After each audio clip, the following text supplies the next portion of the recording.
આજકાલ ઘૂંટણ અને કમરના દુખાવાની સમસ્યા ખૂબ જ વધી રહી છે. તો આજે આપણે ઘૂંટણ અને કમરના દુખાવા દૂર કરી હાડકાને એકદમ મજબૂત બનાવે અને સાથે સાથે શરીર માટે પણ ખૂબ જ ફાયદેમંદ એવી આયુર્વેદિક ઓહોળિયાથી જાદુઈ ફાકી બનાવીશું. આ ફાકી એટલી અસરકારક છે કે તમે રેગ્યુલર 7 થી 8 દિવસ એટલે કે અઠવાડિયા માટે લેશો ને તો પણ તમને ફરક તરત જ દેખાશે. તો આ ફાકી કઈ રીતે બનાવી અને તેનું કેટલું અને ક્યારે સેવન કરવું તે જોઈએ. તો આ જાદુઈ ફાકી બનાવવા માટેના તમામ આયુર્વેદિક ઓહળિયા મેં લઈ લીધા છે. તેમાં સૌથી પહેલાં અહીંયા મેં તલ લીધેલા છે. આ તલ કાચા નથી લેવાતા, એટલા માટે જ તેને આપણે શેકીશું. તો તેના માટે 20 ગ્રામ તલ લઈ તેને ગેસની મીડિયમ ફ્લેમ ઉપર તલ ફૂટવા લાગે ત્યાં સુધી શેકીશું. હવે આ તલમાં દૂધથી 10 ગણું વધારે કેલ્શિયમ હોય છે અને તલમાં જે તેલ રહેલું હોય ને તે ગોઠણમાં ગ્રીસનું કામ કરે છે. એ સિવાય તેમાં કોપર, ઝીંક અને મેગ્નેશિયમ જેવા મિનરલ્સ રહેલા હોય છે જે હાડકાને પોષણ આપે છે. એટલે કે તલ આપણા હાડકા અને જોઈન્ટ માટે ખૂબ જ મહત્વનું છે. આ રીતે તલ ફૂટવા લાગે એટલે હવે ગેસની ફ્લેમ બંધ કરી દઈ આ શેકેલા તલને એક પ્લેટમાં લઈને ઠંડા થવા દેશું. હવે આ તલને આપણે સાઈડમાં રાખી દઈશું અને ત્યાર પછી બીજા દેશી ઓહળિયા જોઈએ, જેમાં એક છે શતાવરી પાવડર. આ શતાવરી પાવડરમાં એન્ટી ઇન્ફ્લામેટરી ગુણો હોય છે જે સાંધાના સોજાને ઘટાડે છે. એ સિવાય તે સુકાઈ ગયેલા સાંધામાં લુબ્રિકેશન વધારે છે, શરીરમાં કેલ્શિયમનું શોષણ વધારે છે અને એ સિવાય સ્નાયુઓને પણ મજબૂત કરે છે, જેના લીધે ગાદીમાં થતો ઘસારો રોકાય છે. હવે ત્યાર પછી આપણે લઈશું અશ્વગંધા પાવડર.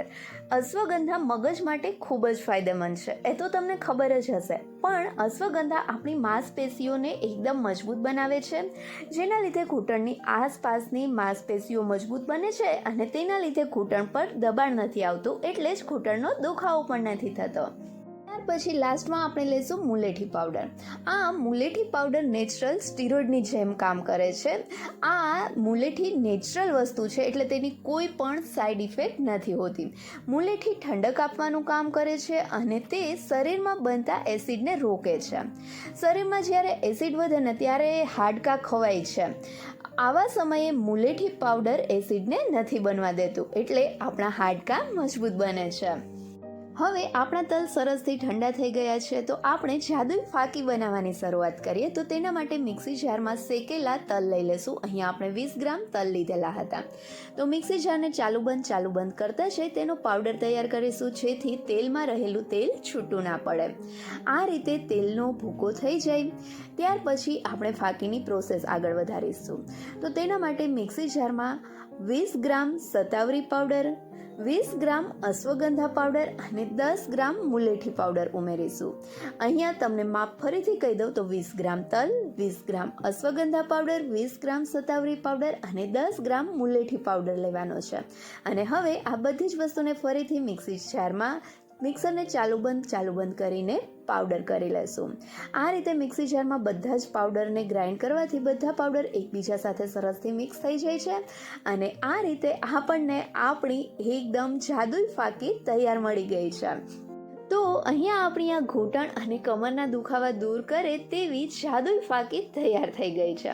આ ફાકીને તમે કોઈ પણ એરટાઇટ કન્ટેનરમાં ભરીને સ્ટોર કરી શકો છો. હવે આ ફાકીનું સેવન કઈ રીતે કરવું, તો તેના માટે કોઈ પણ એક ચમચી લઈ તે અડધી ચમચી જેટલી જ આ ફાકી લેવાની છે અને તેનું સેવન આપણે રાતે જ કરવાનું છે.